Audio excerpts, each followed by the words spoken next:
The views and opinions expressed on this program do not reflect the company, owners, management, staff, clients, or partners.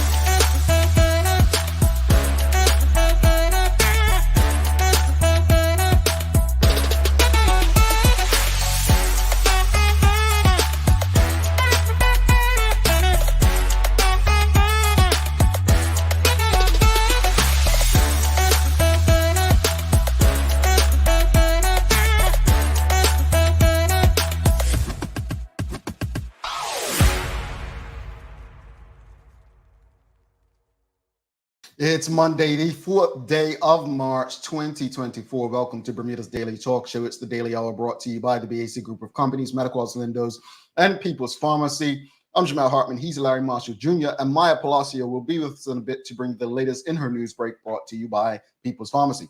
Morning, good brother. How good is it? Good morning. Good morning. Trying to take Maya's thing. Sorry. Good morning. How everybody's doing? She sabotaged you just now. She said, "Oh yeah, you're gonna try doing me. I'm gonna take your voice from you." But it's Monday, man. It's Monday. And, yeah. I felt cool. I had the traditional weekend off, so I feel refreshed on a Monday morning for once. You do anything fun on the weekend? I took Mason actually had his first taekwondo grading, and that was very good. And he so what he did, like he had to beat somebody up?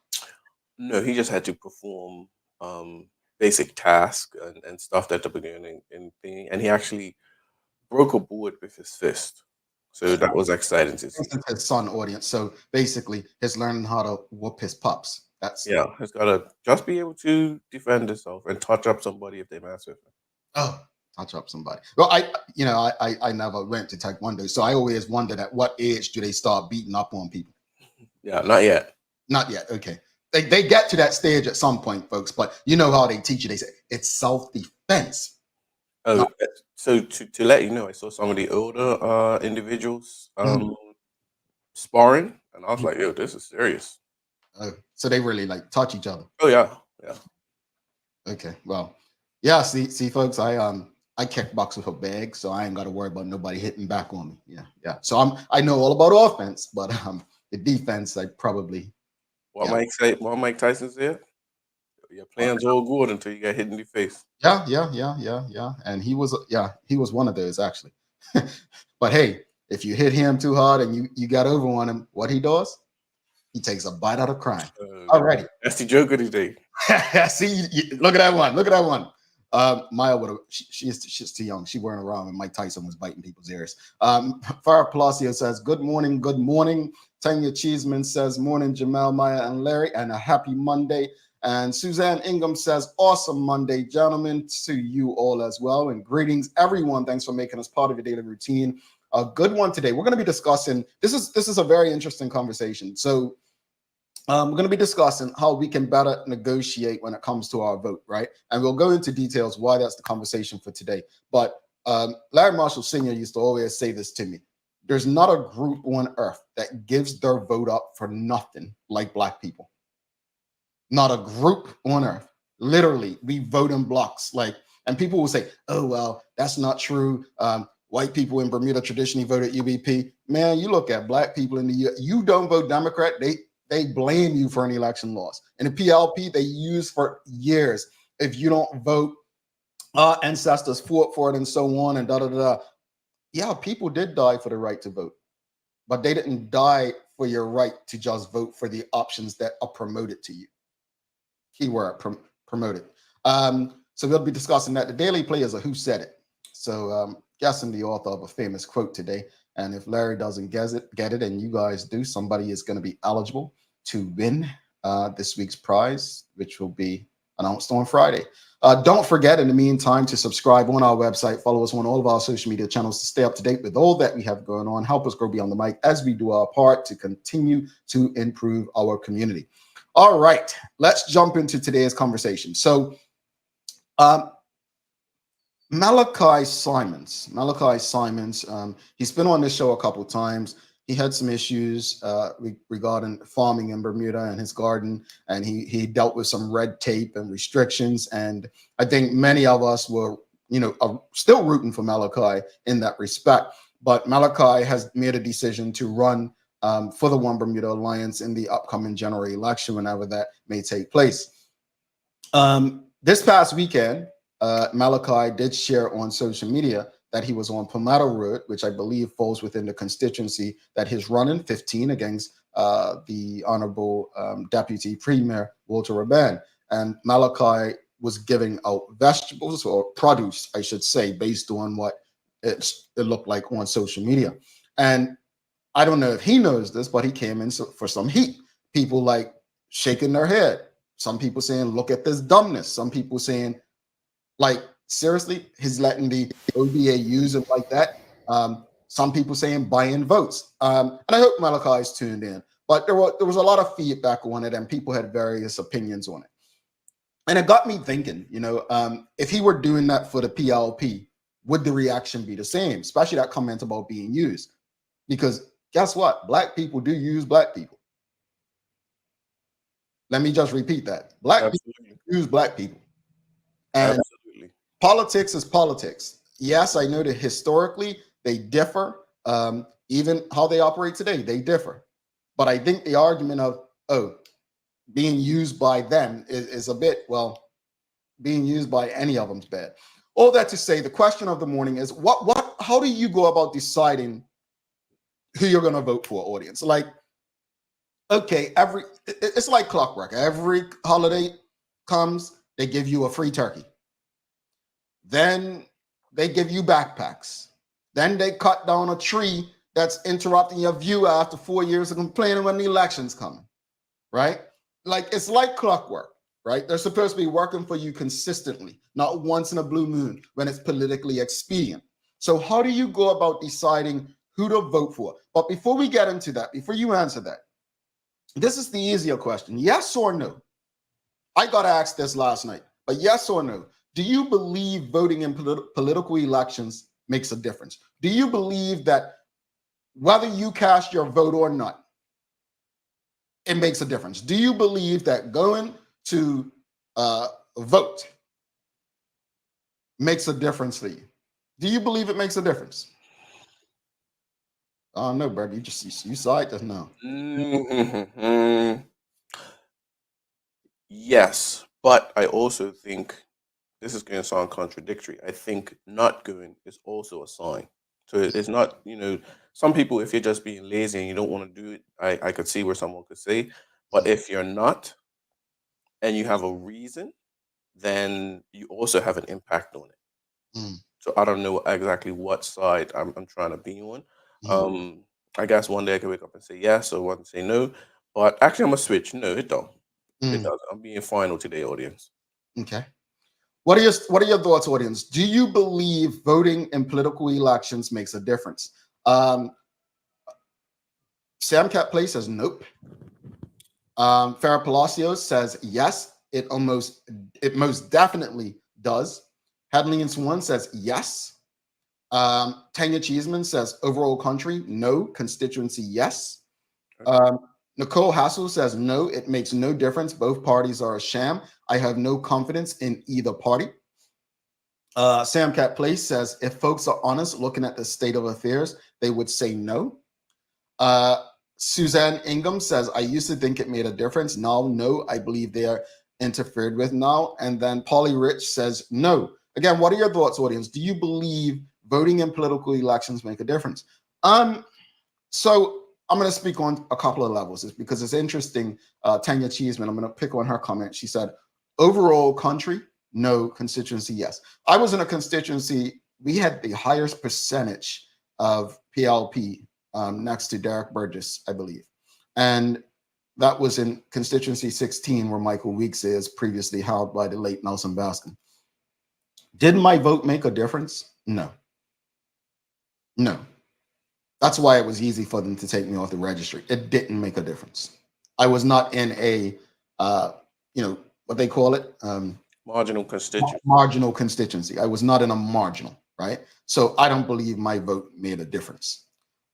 Do I believe that overall political elections make a difference? I'm going to be Larry today. Yes and no. Yes, because had the One Bermuda Alliance not won in 2012, we wouldn't have the mess that became the Bermuda Tourism Authority. Had they not won in 2012, we probably wouldn't have David Byrd as premier. Had the PLP not won in 2017, we probably wouldn't have David Byrd as premier. Had the PLP not won in 2017, we probably wouldn't have the exodus rising and not stopping. Now, again, people were leaving under the One Bermuda Alliance. Let me be clear. But I think we would have had immigration reform by now, or some sort of. So do I think elections make a difference? To the overall system, no.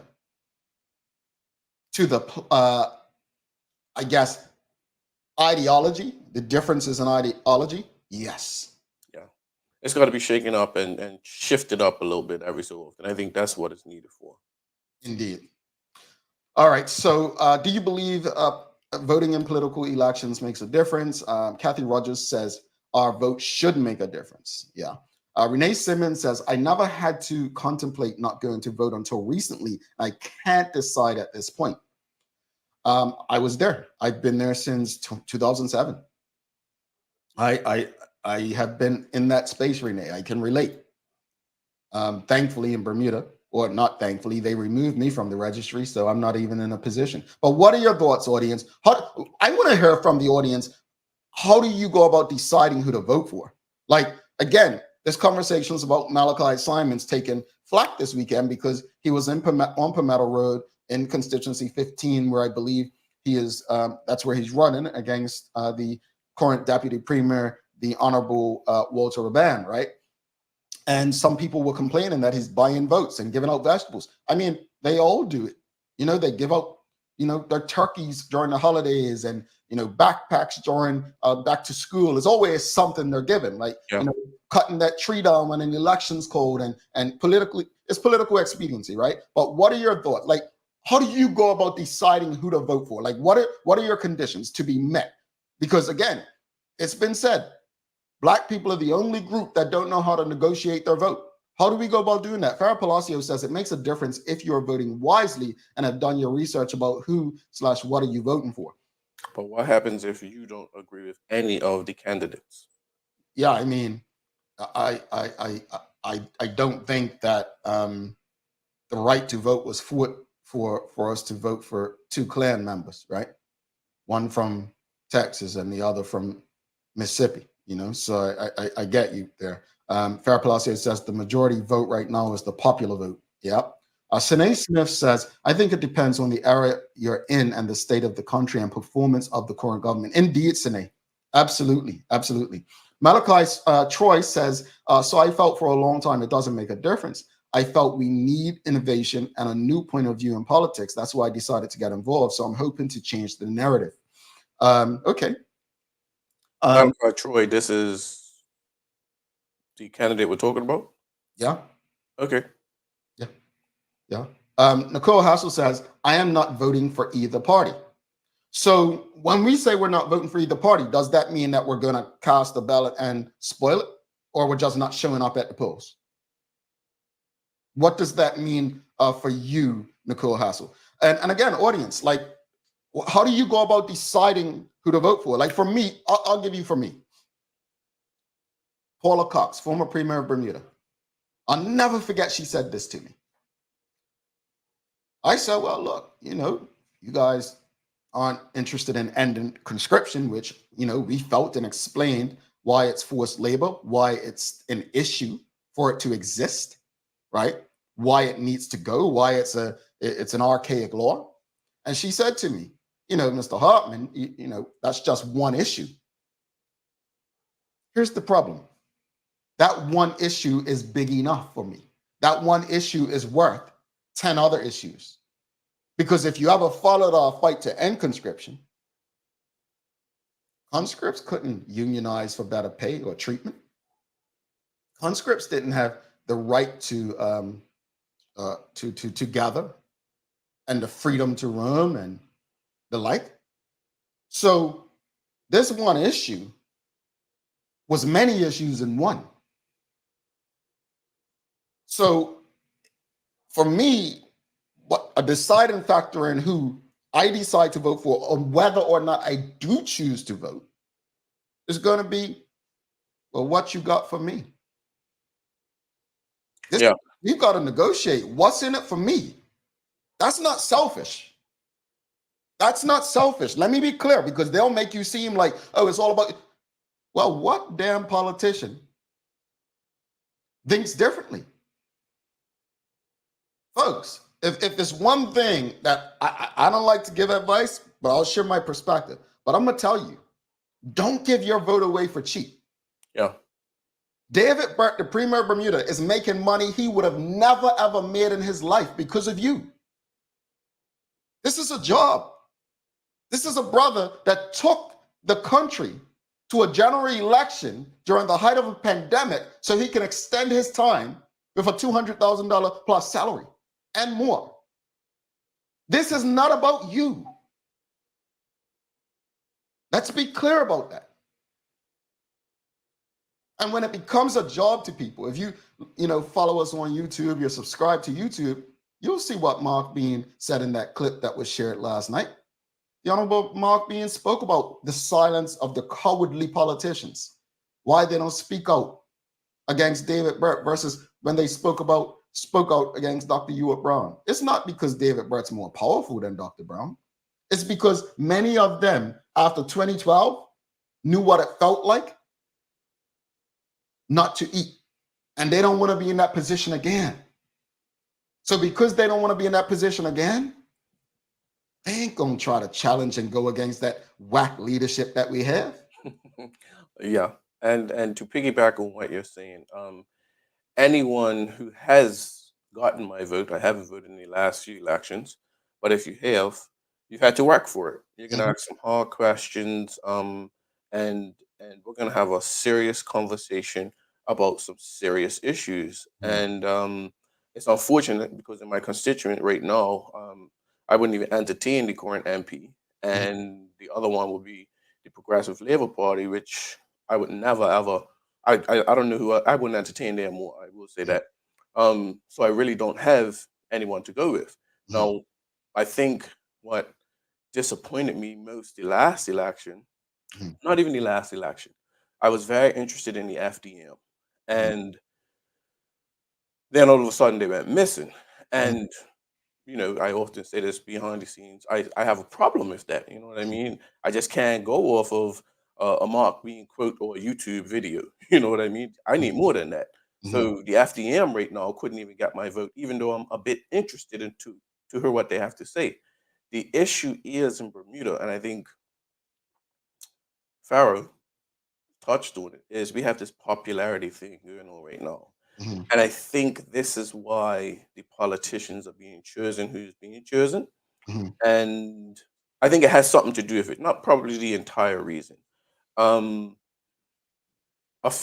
and I actually did the show with when Renee Webb, former minister, talked about politicians being trained and seasoned, and how she said that she had studied for this. And I don't know if we're getting those candidates now. We're getting people who they think can best do something. The young brother, the farmer Malachi, I question if the reason that the OBA chose him would be, oh, he's in his constituents, he's fighting an issue. Let's get him. He can beat him. And I would disagree with you on that. I would rather Donald Trump than a Joe Biden as far as background. I don't want a politician. I don't want somebody who's studied politics. Only because what politics is, I don't like it. So maybe we need to meet more in the middle. I'm not saying, okay, yes, it just has to have that look, right? I'm not saying that the young brother can't be, you know what I mean, or other things. We've had grassroots people be politicians and whatnot. I just think right now it's no benchmark and we don't know what's going on. And now it's a guess game. Right now, we're guessing and hoping that this guy's going to be a good politician Mm. or a female that pops up or somebody else. And I think that is a big problem in Bermuda. Yeah, I think, and I take your point. I think when you look at David Burt, he's not grassroots. You know, this is a guy who couldn't find a job that got into politics. You feel me? So I think, to your point, I think Malachi comes across more grassroots as it relates to him. But we got away from that and we got into people who were seasoned or trained to be politicians. I don't trust them. I don't. No, that's not to say I trust just a businessman off the street. But what I do appreciate about Sir John is he established himself, as he stated on this show, before he got into politics. People who do that, right? They're not, to quote, not direct word for word, Curtis Dickinson, I'm not here because I need the money. Right now, I feel like we're stuck with people who are looking for a job, right? People who need to feed their family and friends. Let's go to the comments because we've got quite a few. Malachi Troy said, I gave away vegetables before I got into politics. It just so happens that I'm on the radar now. So that's him answering where the criticism that people were throwing his way this past weekend about giving away stuff on Palmetto Road. Sinead Smith says, my area is a PLP stronghold, but my biggest issue with strongholds is the complacency and the need to not go the extra mile because they have no real opposition. Oh yeah, that was the concern I had. Indeed, Farah Palacio says, when I vote, I look at the things I am concerned about and what the party is collectively doing. I'm not a fan of what the PLP has been doing, so they are definitely not getting my vote. And folks, we're not asking you to tell us who you're voting for. Yeah. We're just simply asking you to, what's your deciding factor? How do you go about deciding who to vote for? Like, what do you consider? What are your considerations when deciding who you're going to give your vote? Because at the end of the day, these are the people. I mean, I said this on Twitter. I'm gonna say it now. Like, when you think about it, we really do have some stupid people in politics making very important decisions that impact our lives. That's just the reality. That's not me being rude. It is my opinion. And it's a very, direct and maybe to some people offensive opinion. But we have some extremely stupid people in powerful positions making decisions. And I know some people will say, well, I didn't vote in the last election. I couldn't because there was no opponent for my the person in my constituency. And I feel for you. And that just says the state of our current political affairs. Ian Waddington says, look at the current political party and determine if they have created a benefit to the island. If they have, then perhaps you would re-elect them. If not, change your vote. But how about this, Mr. Waddington? How about the current political party in power has made a little benefit, but you think, now keep in mind that they may have done some good things, but the people who oppose and trying to take the spot can do even better. You feel me? So is it, worse. Or worse? Yeah. Or worse. But for the specific purpose of that, based on his comment, his focus on the benefit. If the PLP has done something great, right? Let's say David Brett's talking about the first surplus or deficit, whatever, in his budget. Well, if you believe that the OBA has better people in position to do better than that, then you go for it. And I'm only saying OBA because that's Susan Powell. Go ahead, Brett. Yeah. Altrot says some vote not according to the party, but for the best candidate. During election times, those who are not in favor of a party they voted for in the past, they don't vote at the time of an election. I think that is probably the new swing voter. So this is an interesting one. So let's say you vote for the best candidate, right? Let's say I'm going to use Renee Ming and Curtis Dickinson. Let's say they're the best candidates, right? And I think they're great people. But understanding that voting for the best candidate means a vote for David Burt is troubling to me. And that's what we have to contemplate with what we deal with. Yeah. And I can give an example of what you said because they do the same thing, right? During the conscription fight, I was speaking to a MP of the Progressive Labour Party who I had a good relationship with, still do have a good relationship with him. And he, at the end of our conversation, Marshall, I agree with everything you're saying, but I'm voting party. I'm not going against the party. And at that point, I said, my entire fight is against the party. And when it got serious, people tried to come at me with, well, some people in the party think, and I gave them that example. And I said, no, it's the party. Mhm, mhm, mhm. It's interesting, right? Because again, I if I were in a certain constituency, I know there's good candidates in the PLP in particular. But knowing that my vote, and I'm not telling anybody, because I want you to vote for the good ones in the PLP because those are the ones you need to hold the others accountable. Or do But they? it's a challenge. And that's a valid question Larry just asked. Do they hold them accountable? And also, what does accountability look like in Bermuda for politicians and politics in general? There you go. Folks, don't go anywhere. We're going to hold this conversation. We'll get to the other comments. We've got the news break coming up with Maya Palacio, but we'll come back to the comments. Don't go anywhere. And folks, in the meantime, while we bring Maya in for the Daily Hour news break, please give us a thumbs up, a love, a like, repost it, retweet it, whatever it's called on X now. Make sure you share this conversation with your friends, your family, your colleagues, WhatsApp groups, send it via email. The link is very easy to share on Facebook. Just make sure as many of your people have access to this conversation as possible, because these are the community conversations that all of us need to be a part of as we bid to move our island forward.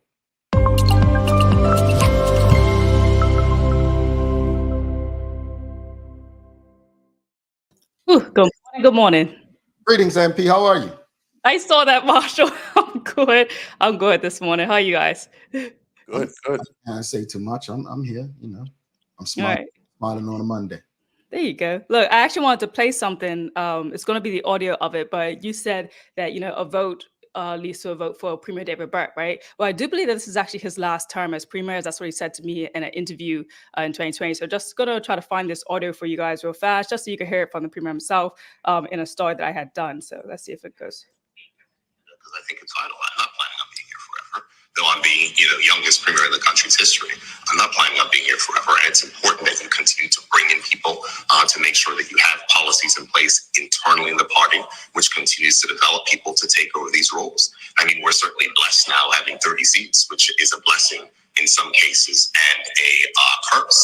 But at the same time, I would say, you have to certainly look towards the future, and I think that's what I'm committed to do as the leader of the Progressive Labour Party. I mean, we have an internal election that's coming up this year in October. I've told the party that this is my last term that I'll serve as leader, and successful in October. And then, you have to work to find other replacements and to make sure that you have people that are willing. And there you have it there. No, I remember him saying that. Yeah. It's about whether I believe it or not. And even if it is true, it's still a vote for him because the person coming behind him is necessarily of the same ilk. And there you have it. Well, good morning, everyone. This is your Daily Hour news break brought to you by People's Pharmacy. So starting out the news this morning, I don't know if everyone's still interested in talking about the budget, listening about the budget, but the experts agree this was a good budget, and this statement came from PLP MP Jason Wade. He wrote last week, the Association of Bermuda Insurers and Reinsurers, Association of Bermuda International Companies, Bermuda Business Development Agency, Bermuda Chamber of Commerce, and Bermuda International Long-Term Insurers Reinsurance all recently expressed their support for the Progressive Labour Party's balanced budget. Additionally, they gave their full support for our efforts to address the cost of living, our collaborative approach towards implementing a new corporate income. So he closed just by saying that despite all the good economic news and despite the recognition our PLP government has received, we will not rest on our laurels, while some of our fellow Bermudians have not yet felt the positive impact of our economic turnaround. People have not felt it. He could quote all those individuals. The people do not feel it. Groceries. Mhm. Okay. But again, it's like the budget spoke. It's like, so we champion the blue collar, but you're running. Sorry, the white collar worker, But what about the blue collar folks that you run to represent? No, that's one thing. The second thing is this. The budget statement is no different from the Durham speech. It's what you plan to do. Now it's about actually executing. There you go. Well, in other news, March is International Women's History Month, and while Minister Tanae Furbert released names of some of the women in Bermuda who recently were selected for the United Nations joint program called Building Back Equal through innovating financing for gender equality and women's empowerment. So let's hear from her, someone who was actually selected. The Building Back Equal project aims to diversify Bermuda's economy by supporting the growth of new opportunities for empowering women, our youth, and persons with disabilities. Mr. Speaker, you may recall that in 2022, I informed this honorable House that UN Women was seeking to hire consultants as researchers for the Build Back Equal project. Mr. Speaker, I am proud to announce that Bermudian Ms. Celestia Pichai was hired by UN Women as the Bermuda-based consultant. Good stuff. Yeah, congrats to her. Mm-hmm. And talking more about consultants, I know we've had this conversation last week, but I did a little bit more digging in to get a little bit more data into just like the estimates of how much is actually being spent on consultants from our ministry.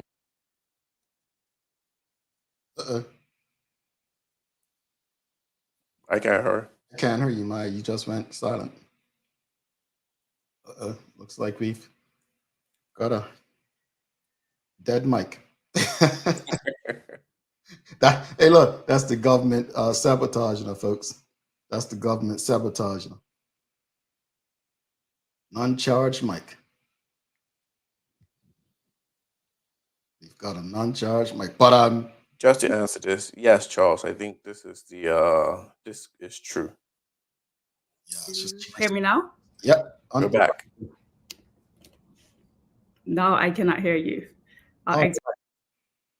All right, Maya, having a bit of technical challenges there, folks.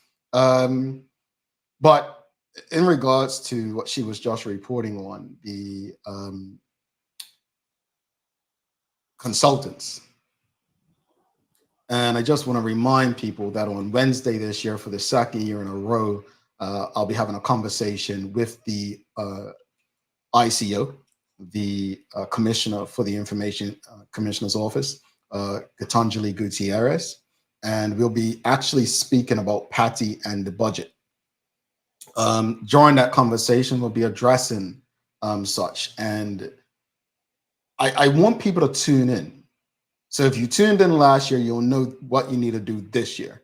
And basically, you're going to learn how you can request things. So what does that mean?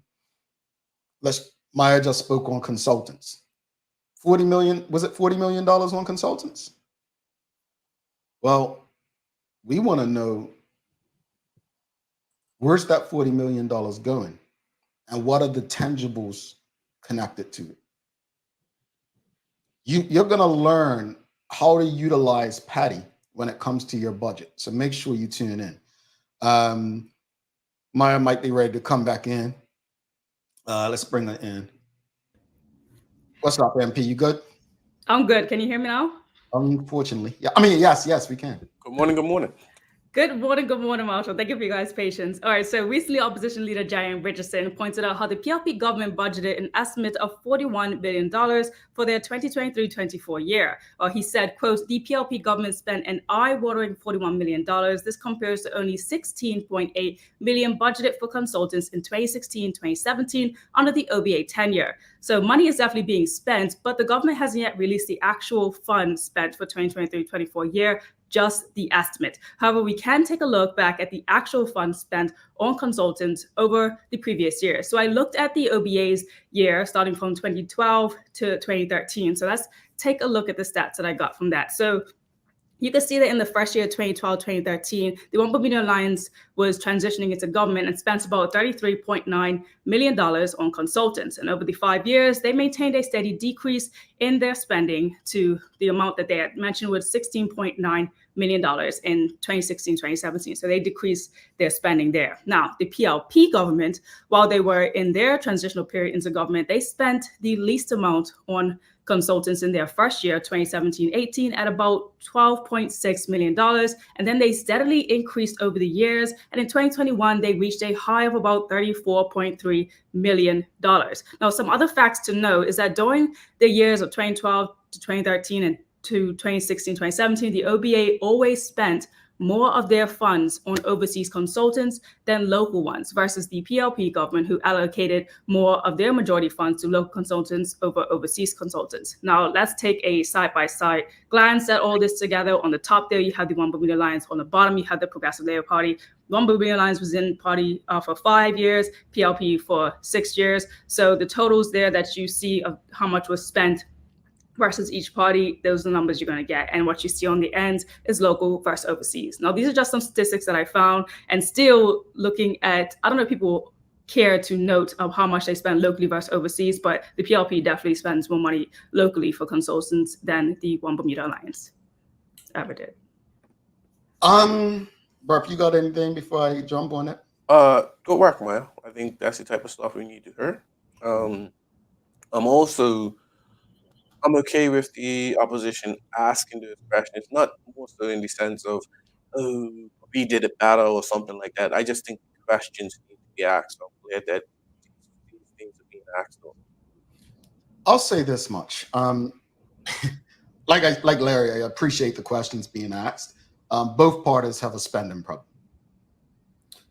The thing is, I think we trust one more than the other in making the money. What's also interesting is, if you ask me to choose which one if I had to, this is like voting, right? If I had to choose the lesser of two evils, I'd actually choose the PLP for this reason, because the money is circulating in the economy. However, I'd probably choose the OBA because they're probably looking for the best people they can find in the world based on overseas. My last thing to come with this is, how do we determine if these consultants are beneficial? Well, That is the problem with it. We don't know if we're getting a return on our investment from these. That's what I said when she was off just now. You want to tune into the ICO conversation on Wednesday. That's the point, because we don't know. And during that conversation, the Information Commissioner's Office will help you understand what you need to do to $6 million on education reform.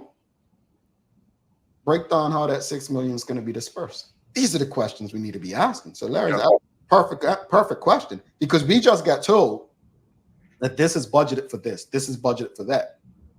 No, this is your money, not the government's. Yeah, they could spend twice as much if it's beneficial for Bermuda. What were the tangibles? Yeah. Yeah, and what it goes to show, I know that the Minister Owen Dow did speak about one specific consultant that they had spent a lot of money on, and kind of gave like a review of what that consultant had done to benefit the party. I could bring that up as well, and there was also about what we haven't heard more though about education though. That consultant, I know a lot of people are looking to hear like, okay, well, what are these providing to us when it comes to our new education system? Because it's an ongoing consultancy. We're spending millions of dollars there, and again, not everyone's happy with the progress or even the plan for it. So real quickly, I'm a bit confused by Charles' comment. Is the money circulating in the economy, Jamal? How much of that $40 million has been spent with overseas consultants? I just thought you shared that, man. Am I mistaken? The one I shared here, those are the early ones, right? This is actually, can you take Charles's comment? Thank you. This one is the 2022-2023. Now, the $41 million that was mentioned from Jeremy Richardson, that is an estimated budget for 2024. We still haven't got out the exact funds, but we can assume there's going to be around 40 million. Yes, from the Progressive Labour Party, but those exact funds haven't yet been put out in a budget statement. It's just the estimated that they are budgeting for that year. I'm so confused by what Charles's comment. Like, my hope with that. Is it circulating more? Yes, they're still giving more money to local consultants, but that doesn't always mean Bermuda residents. It's just local consultants versus overseas consultants. Yes. Right. And as Amari Simon says, I've heard of one department that considers overseas consultants as US or Canada, and UK consultants get listed as local. That's interesting. We need to find that out. Okay, so that's another thing. But yes, you would recall that on the other news, I did say it was about 70% that was for local for the 41 million estimated budget. Yeah. Also, my last point, also, if you give more people consultant roles locally, are they more likely to vote for you? Well, that's like growing the civil service, right? You know, give me something, I'm yeah, keep you there so that I stay, with food on my table. Yeah. Mhm. All right, so in other news, this one's for all the students out there, especially those interested in STEM. Well, it's time to apply for scholarships, and the Bermuda Balco advised that the applications are now being accepted for the company scholarship opportunities that are available to Bermudian students. The application process opened on March 1st and will close on April 30th. And please do not wait to the last minute when it comes to scholarships, guys. Just apply as early as you can. So President Wayne Kane said that Balco has been empowering Bermudian future goals for building renewable energy company, and we need qualified, knowledgeable employees. And these scholarships are critical for the development of our workforce. So to apply, you can go to balco.bm/scholarships. All right. Get there, students. Yeah, they take enough money from the people. They should have some money, but anyway.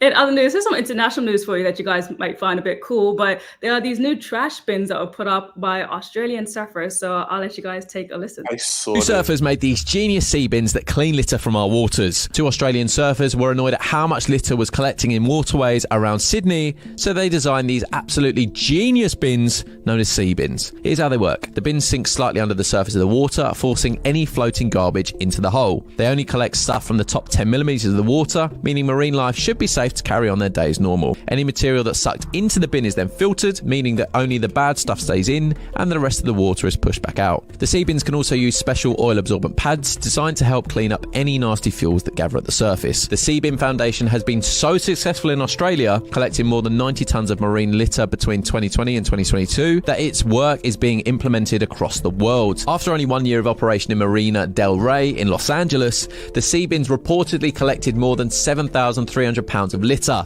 That's a hell of a lot. These guys are heroes for helping make the world a safer and cleaner place. I love that. Like, absolutely love everything. I hate the fact that we're littering like that. Mhm. But that, man, that's what's up.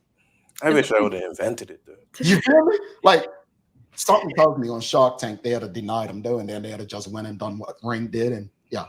Mhm. Yeah. And you know what's interesting? I remember when I was talking to the Bermudians that actually went off to COP28, and they mentioned how I think it was about 80 or 90% of the litter that you see on Bermuda's like waters actually comes from overseas and doesn't come from us. So like that, I was like, oh, that's an interesting point. And this kind of like struck as like, that's a kind of cool idea. Now, in your sports-related news, coming from Burn News, boxer Sondre Dash Simmons won his third straight fight after stopping Marcel Sams Jr. in the first round in Charlotte, Carolina. So it appeared to be a glancing left hook that dropped Sams, who rose to his feet but showed little interest and continued, with the referee stopping the contest just after 2 minutes and 19 seconds of the 4-round cruiserweight contest at the Lab City Sports Training and Event Center. Now, Simmons has now won all 3 of his bouts in the paid ranks by technical knockout. Congratulations. Good stuff. Yeah, really good stuff for him. I feel like Bermuda has this nice little group of amazing boxers doing very well. And in weather today, we're looking like generally sunny skies developing after some early cloudiness with a high of 70 degrees. So it's going to look like a pretty beautiful day. All righty. What you got for days of the year, Larry? Me trying to be I'm rude to Maya, right? Go ahead and look. Today is World Tennis Day.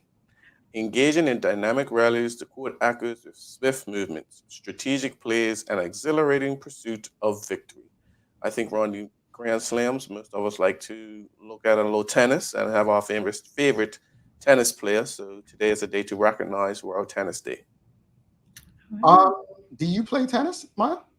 No, I kind of wish I did, though. It's like so many tennis courts around Toronto. Everyone's playing. Yeah, my son's currently taking tennis lessons too. It's I mean, pickleball's like taking over, I guess, huh? Pickleball is big recreationally. Yeah. It hasn't taken off to where, I guess once they get professional leagues or scholarship opportunities, then it may do another thing. But yeah, tennis is still there too. Mhm. All right. Well, it is Monday, and a lot of people need a pick-me-up this morning. And what was that, Maya? Nothing. Oh, good. Okay. So I have a joke for you all. You know, Larry, I'm sure you want a joke, right? Yes, I do. Yeah, the audience wants a joke. Maya, do you want a joke? No. Okay, well, I'll give you one because, you know, sometimes, you know, in democracy, we don't know what's in our best interest. So I'll just give you one. You gotta make me laugh. That's being ugly and he's not in politics, folks. Yeah. Oh, yeah. I told you all I'll be worse than Donald Trump. Anyway, all right, here we go.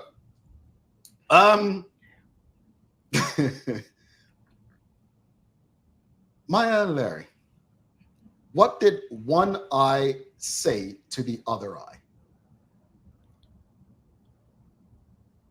I. Don't blink. Between you and me, something smells. Yeah. You know that's funny. Crack a smile, Maya. I did. I put a little corner smile for you. Like I did that. I tell you, it's his reaction. That one is actually kind of corny cool. Like, you know, no? It had some good, you know. Yeah. Audience, That's the best you can get from Maya Jamal. yeah. You know what? Have a wonderful day, MP. You got see, look, Suzanne appreciates it. And she gave you her prize. Did you collect your prize yet? Not yet. Not yet. Okay, Suzanne should collect it. See, they found that one funny. See, even Charles. Thank you. Thank you. It was clever. It was clever. Palacio, the Palacios are the hardest people to please. If you can make a Palacio laugh, you've made it. That's the barometer, folks. That's the barometer. If you can make a Palacio laugh, you've made it. That's it. Okay. That's it. Yep. MP. See you tomorrow. See you tomorrow. Come on. Hurry. Oh, mercy. We're gonna take a quick break. Stick with us. Let's face it, life can be a little wild, but shopping doesn't have to be. I choose People's, so that whether it's a prescription that needs to be filled, a toy for my little terror, or a gift for a new addition to the family, we'll see about that. Everything's available in one convenient location. Some call it People's, I call it my one-stop shop in the city. People's, we're here for you.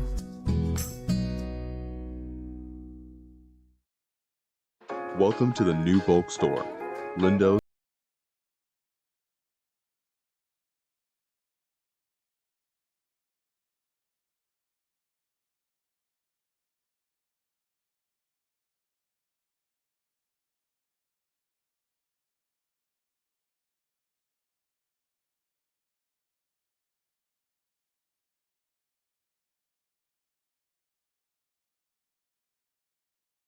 Anyplace else. Alrighty, welcome back to the Big Show, Larry Marshall Jr. I am Jamal Hartman. It's the Daily Hour brought to you by the BAC Group of Companies, Medical House Lindos, and People's Pharmacy. Do not forget to subscribe on our website, thedailyhour.com. Follow us on all of our social media channels to stay up to date with all that we have going on. Help us grow beyond the mic as we do our part to continue to improve our community. I'm going to go back to some of the comments real quickly. We were asking people, how do you go about deciding who to vote for? And we had quite a few comments earlier on. Paulie Rich says, I decide by researching as best as I can who the candidate is, background, community involvement, length of association with party achievements, etc., and that party's platform. Al Trott says, at the end of the day, the financial wealth owner runs things no matter what. I want to touch on this real quickly. And I'm not making excuses for the PLP. But the reason I've been telling people that the PLP won with such a great margin in 2020 is because the wealth realized, regardless of who's in government, they need us, we don't need them. And it takes me back to that story I always tell you about the man in Rhodesia who went to look for a police officer in Rhodesia after apartheid ended to tell him, you know, hey, you lied. And the police officer said, well, what did I lie about? He said, you said we would never win or be in, you know, in power. And the police officer, white police officer, had to break down to him, but you haven't won. All you have is political power. We own everything. We did this by design. We knew this day would come. And I think that's what the PLP is challenged with. Like, you own nothing. All you have is political power. You don't have any wealth. So at the end of the day, truthfully, what can you really do? Yeah. Sam Cat Play says Malachi is the non-generational political candidate that is needed on both sides. Fair enough. Suzanne Ingham says, well stated, Jamal, well stated. They're just looking for a job. As for Malachi, he's been giving veggies out for some time. Big heart. And then Sine Smith says, coming to my door to have a real conversation with me influences my vote heavily. They don't have to agree with me, but at least they make me feel that they're listening to understand, not reply. And that's huge in Bermuda. That is a huge thing in Bermuda. For the PLP. But I know two people that don't work for, you and me, because we've had politicians sit on our coaches, tell us one thing, and then do the other. Right? It's literally the reason why I will not even mention my MP's name. Literally. It's literally Larry and I's biggest issue. Like, we won't vote. Because for me, you can see, here's the thing, and the PLP knows that works. And this is nothing against Sine Smith, right? This is not, I'm not criticizing you. That's what you appreciate. I'm the opposite. I don't care for it. The reason I don't care for that, while I appreciate you stopping by and listening to me, what I would appreciate more is you getting what needs to be done. It's the action. It's the action. That's it. So, yeah. You can tell a child, hey, I need you to do this. Yes, I'll do it. But what is the action?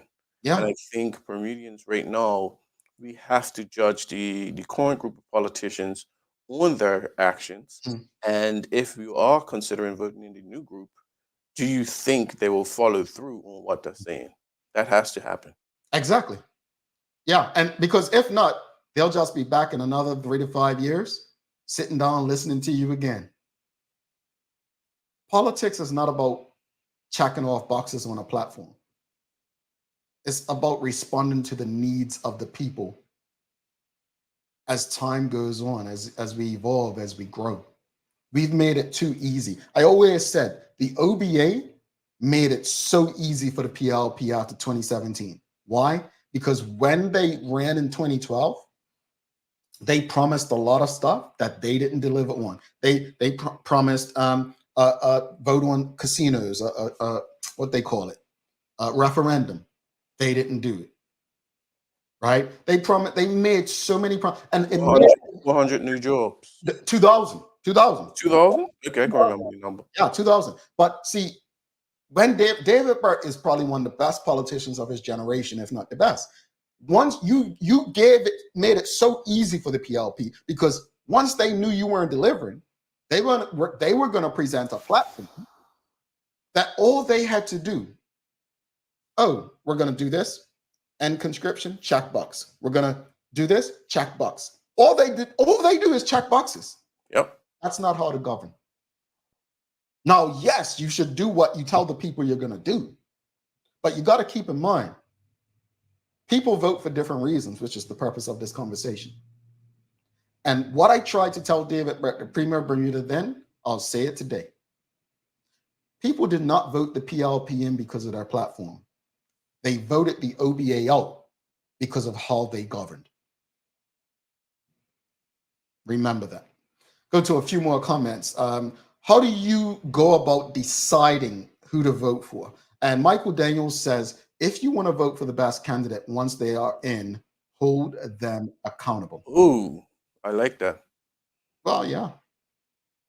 I mean, I get called, grumpy and, disagreeable for holding people accountable. Kia Renee BDA says, would say people have to ask, are politicians elected or selected? Then we have to question, do we know what qualifies as real leader to even have sound sensible judgment? Well, there's different kinds of leaders, right? In politics, unfortunately in Bermuda, we don't necessarily have a say who is going to be our candidate because of the way that our Westminster system operates. So you do have people that are internally elected or selected by each individual party, and then that's what's presented to us. Do they have to have any sort of leadership skills? No. There's no barometer, right? There's no real thing. I mean, you can go down the street and pull out a weapon, and then 2 years later, run for politics if you're not in prison. Shanae Smith says, don't come to my door with a big stack of papers trying to figure out if this household information matches their paper escorted by someone else from the area. Very impersonal and not for the people. I don't even want nobody.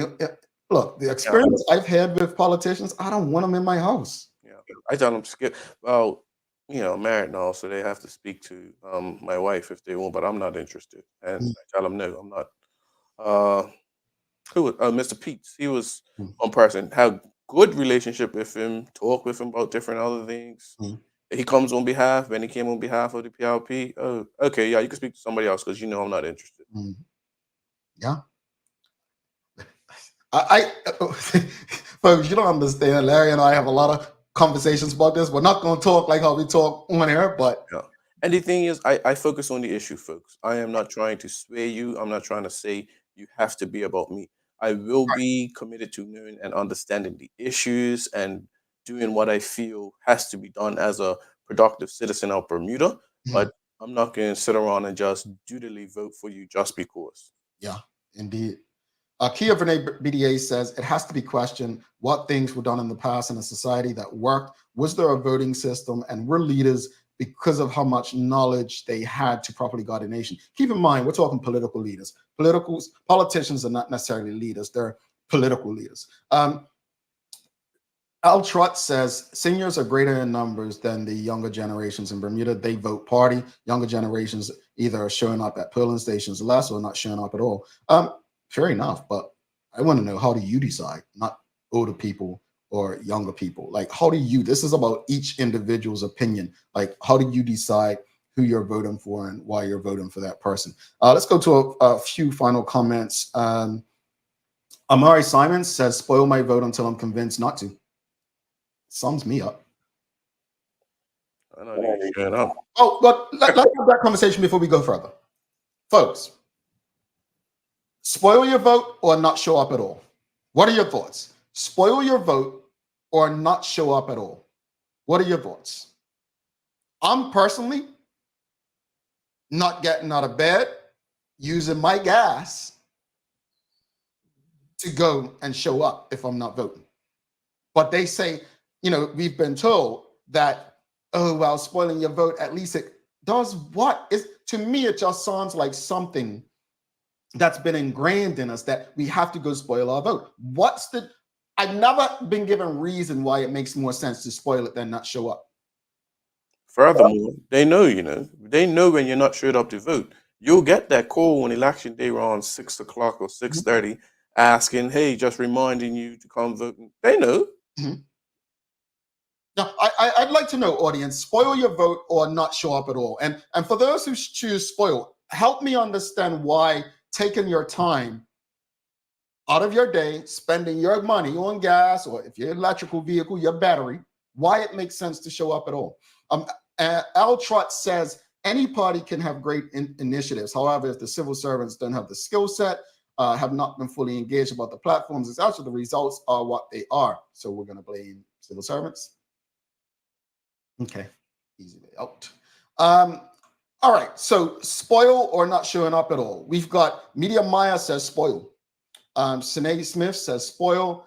Polly Rich says spoil. Renee Simmons says I'm not wasting my time. Mari Simon says spoil to stop the premier from saying we have a mandate.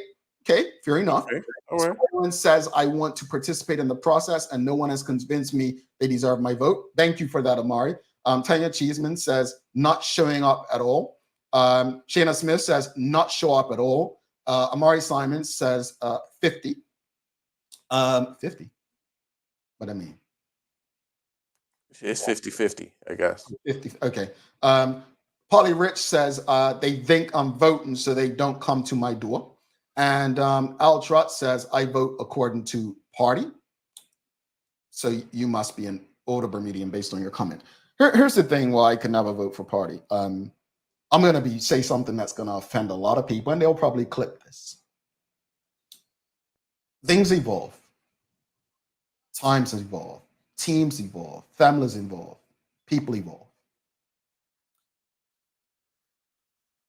I was a member of the Bermuda Progressive Labor Party from a very young age. Some of my family were as well. Never discussed politics in my household. Didn't. Never. People ask, well, how did you, become so opinionated? Said, Linda Merritt introduced me. I mean, my cousin was very close with former Premier Dame Jennifer Smith. So in October of 1998, Dame Jennifer was at the house and got a picture with her. That picture's probably still circulating somewhere. And I didn't even really care for it or understand at that point. But I was put in that environment. And as I was put in that environment as an older teen, I thought, you start reading more because I didn't pay attention in school or history or stuff. I just remember unions and marches and all that. I realized, I like this. This is about making life better. That's what I thought. And as I grew older, you go from being a teen, a mid-teen, into an adult, and you realize, well, if they stand for this, why don't they stand for that? I'll give you an example. This was the Bermuda Progressive Labor Party. When I returned to Bermuda working at Hot 107.5, all the things on the walls of the BIU about forced labor, everything that they stood for as a union and the Progressive Labor Party as a party, they ignored when it came to the issue that was most precious to me, which was conscription. And that's where my mind changed about party. So when I see someone saying they vote according to party, are we not understanding that what a party was with Al Frederick Wade is very different from what it is with a David Burke? And use my own words against me. We evolve, so it's supposed to be different. But does that different equate to still serving the needs of its people, supporters, and base, and overall the country? We must ask ourselves that. I'm not saying to go vote for someone else. What I'm simply saying is we're not doing enough in this day to hold those who are in these positions accountable enough. And this is why we're in the space that we're in. Literally, I could not see, times change, the late Frederick Wade, the way that he represented as an opposition leader, championing the success of IB while blue-collar workers suffer. I could not see that. What I think his focus would be is to ensure that those are getting closer to that white-collar worker. The PLP celebrates the success of things that they were supposed to help close the gap on. Yeah, I think you made an excellent point. And to bring it, if we can go back to, I want to say the early 2010s or the late 2009, 2007 area, when we was going through our economic hardship, and the spending by the then Progressive Labor Party got ridiculously out of control. Mhm. The party did not hold its own accountable, and we're still suffering from those decisions back then. And for us to continually be, well, party, I think it's just setting the stage for us to remain in a dormant space. Well, it's interesting. It's interesting you say that. And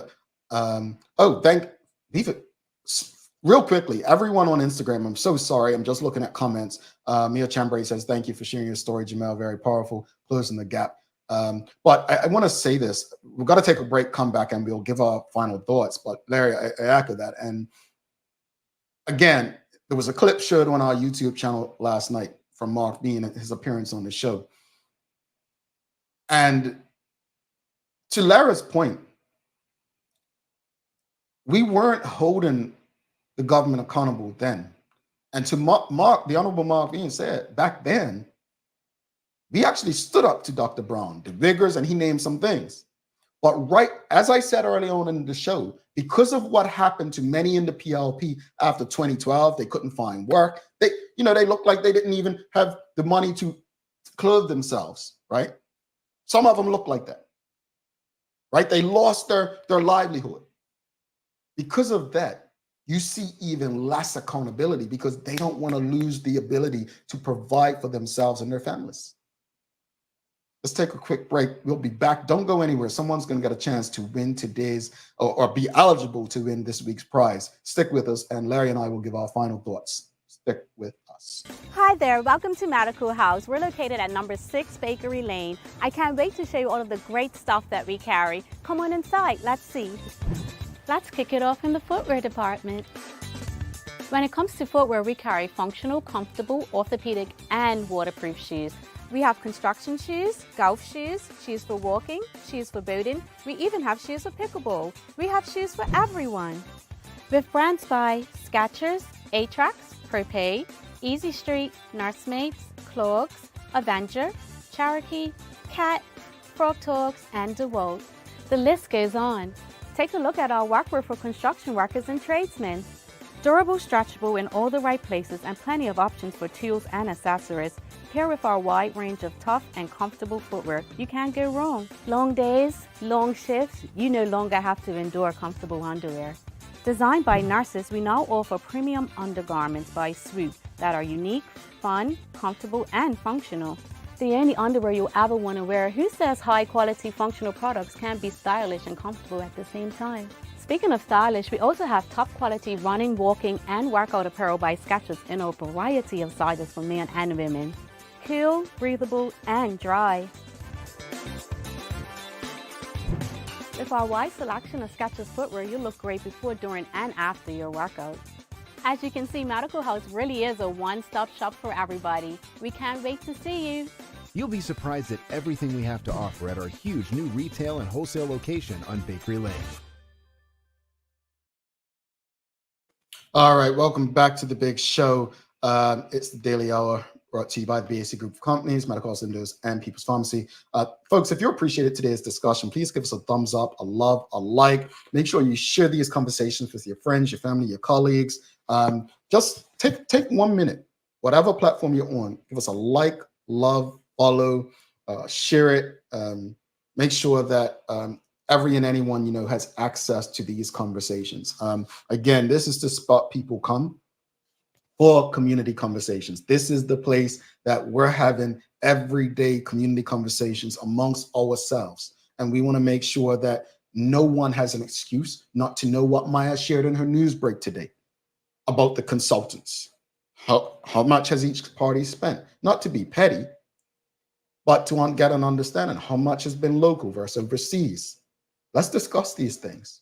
These are the things that can help us make better decisions when it comes to our vote. All right, it's time for the Daily Play, brought to you by Bermuda Trivia, now available at Stores Grow Bermuda. Follow Bermuda Trivia on Facebook, Instagram, Twitter, and TikTok to find out why it's Bermuda's favorite trivia game. All right, Larry, audience, are you ready? All right, they're ready. Here we go. Quote, "You will face many defeats in life, but never let yourself be defeated." End quote. A famous Black poet. Who said it? Thanks to you. Maya Angelou. All right, audience. He didn't give you a chance. He didn't give you a chance. It's Maya Angelou. I was literally just going through who I knew. You know what? We're going to give it to Headley and Swan since, well, she said Maya, but we'll give it to her. Maya Angelou. I'm sure she didn't mean Maya Palacio. No, I can argue that. Oh, should we give it to Headley? You know, we're going to play democracy. Should we give it to Headley and folks? She just said Maya. I thought she was talking to, trying to get Maya backstage to come back on. Right. I agree with you. I agree with you, Larry. I give it to her. Give it to her. Give it to her. Audience, what's your thoughts? Should we give it to her? Should we give it to her? That's Maya. I almost said Maya Palacio. That is Maya Angelou. Quote: "You will face many defeats in life, but never let yourself be defeated." Okay, Hadeline gets it. Hadeline gets it. She said, "You know what I meant." Charmaine says yes. Give it to her, says Rosalind Famous. All right, she gets it. But let's wrap it up. Maya Palacio is taking credit. That's actually my quote. And we love that. There you go. That is her quote. Let's wrap it up, Larry. Final thoughts on today's conversation, deciding our vote. Whatever you decide, feel that you did the best to make them earn it. I'll say this much, man. I think, look, I love Bermuda, but what I love more about Bermuda is the people. I think we have a really intelligent population. I do. I think we don't give ourselves enough credit for who we are and how we think, how we live. That said, no matter how good you are at something, we're not perfect. You know, I love to quote Kobe Bryant and Michael Jordan. They missed more shots than they made. Right? There's going to be flaws. There's going to be mistakes. But the thing about Michael Jordan and Kobe Bryant is they had people holding them accountable.